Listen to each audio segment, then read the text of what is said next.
The night the clock struck its final second, something inside the walls of royalty shattered, and not quietly, not with whispers, not with polite palace statements, but with a cold legal silence that felt heavier than any accusation. Because somewhere between Montecito and London, between velvet-lined vaults and federal evidence lockers, a truth began surfacing that nobody in the royal family or the public was prepared to confront. A truth about a missing heirloom, a dismantled legacy, and a royal marriage suddenly caught between history and federal law. And when investigators finally traced the diamond's microscopic serial number through insurance records, customs forms, and a collateral lender's vault in Los Angeles, the story that once sounded like tabloid gossip began reading like a criminal case file. What was once whispered as family drama now carried words like fraud, converted property, and federal jurisdiction. The jewel at the center of the storm wasn't just any piece of jewelry, it was the 1993 Art Deco diamond bracelet once worn by Diana herself, cataloged carefully in palace archives under hereditary heirlooms, marked clearly with the condition that had existed for decades inside the monarchy: lifetime, use but never ownership. It was a rule older than any headline, older than any scandal. Royal jewels are lent, never given away. But somewhere along the timeline between royal departure and California reinvention, that rule collided with a series of financial decisions that investigators now say left a trail impossible to ignore. Inside the jewel house in London, curators had already prepared the velvet slot where the bracelet should have returned. The foam-lined crate was open, the catalog number marked in scarlet lettering tied to Diana's archive designation. But when the 7-day deadline expired, the slot remained empty, and that emptiness carried more weight than any statement issued by Buckingham Palace. Because 10 hours earlier in Los Angeles, federal systems had already logged sealed documents that transformed a royal disagreement into something far more serious: wire fraud statutes, interstate transport of converted property, customs misclassification, legal language that did not read like gossip, it read like indictment preparation. And suddenly, the missing bracelet was no longer simply a sentimental object tied to Diana's memory. It had become evidence. The first shockwave began days earlier when federal agents executing an unrelated financial investigation opened a velvet pouch sitting quietly in a collateral lender's evidence locker on Wilshire Boulevard. Under magnification, the diamond serial etching triggered an automated alert through the Gemological Institute database. That microscopic inscription connected the stone directly to a historic royal commission. Within hours, analysts cross-checked the registry with customs declarations and insurance paperwork filed years earlier. What they discovered began forming a pattern. The bracelet had reportedly been declared lost in transit in an insurance claim valued at roughly £200,000. Yet security logs from the lender showed the same item, or at least its center diamond, being deposited as collateral for a financial instrument months later. To investigators, that contradiction wasn't emotional. It was procedural. If an item reported lost had simultaneously been pledged for money, federal fraud statutes could activate automatically. And if that same item had crossed international borders under household goods classification, customs law entered the equation as well. The royal family's outrage suddenly became the least complicated part of the story. Back in London, palace officials responded with a statement so blunt it stunned even veteran royal correspondents. The message carried none of the usual ceremonial language, no references to reconciliation, no attempt at diplomacy, just a direct instruction: return all hereditary heirlooms within 7 days or face coordinated civil and criminal action in both the United Kingdom and the United States. The document wasn't signed by a monarch or a prince, it was countersigned by the official custodian of the royal collection. And that detail mattered, because this was not framed as a father correcting a son or a brother confronting a sibling. It was an institutional claim over property held in trust for the nation. The distinction between gift and loan suddenly became the central battlefield. Supporters of the Duchess argued the jewelry had been wedding gifts, a cultural norm in American society. But palace ledgers told a different story. Weeks after the wedding ceremony years earlier, archivists had logged each contested item under a sub-register reserved specifically for future consorts. The annotation was identical every time: loaned under hereditary heirloom schedule, return upon cessation of official duties. No record contained the word gift. Ownership on paper had never changed. As the deadline ticked closer, tension reportedly exploded inside the Montecito residence. Staff described raised voices echoing through glass hallways late into the night. One phrase allegedly repeated again and again: "We can still fix this." But fix meant different things depending on who was speaking. For some advisors, fixing the problem meant returning the jewel before prosecutors escalated.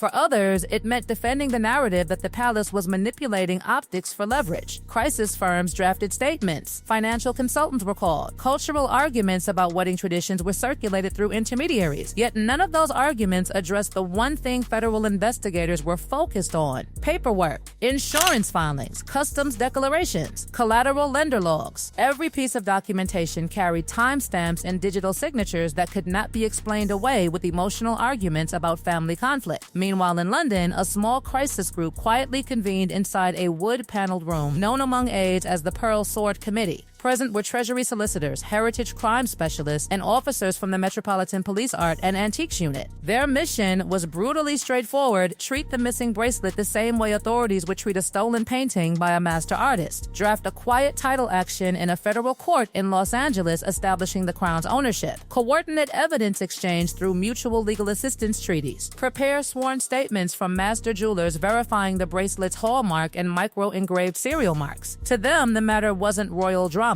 It was asset recovery. One senior advisor reportedly summarized the mood with chilling clarity: "We are handling this exactly as we would a stolen Vermeer, except the canvas belonged to Diana's wrist." Public perception began shifting the moment those details leaked. Commentators who initially dismissed the palace ultimatum as institutional pettiness started examining the documentation trail. Insurance claims don't appear when gifts are involved. Customs declarations don't downgrade value when ownership is clear. And once federal agents touched a diamond connected to a historic royal commission, the narrative moved from gossip columns to courtrooms. Polling showed growing support for legal recovery of the heirlooms. Brands quietly began reviewing contracts linked to the couple's image. Luxury insurers froze certain coverage policies until ownership questions were resolved. What had started as a symbolic clash between tradition and modern independence was mutating into something far colder: a forensic timeline that prosecutors could present step by step before a jury. Inside Montecito, the strain reportedly began tearing through the marriage itself. According to individuals familiar with the household, the Duke privately urged compliance out of fear that federal grand jury proceedings could force testimony under oath. Subpoenas would mean financial disclosure, travel for depositions, and potential exposure to perjury statutes if any statements proved inaccurate. For someone who had spent years battling media intrusion, the thought of financial discovery inside a federal courtroom carried psychological weight. But surrendering the fragments carried its own risk. It could appear as admission that the heirloom had been dismantled. Between those two options, legal exposure or reputational collapse, the household found itself trapped, and the clock kept ticking.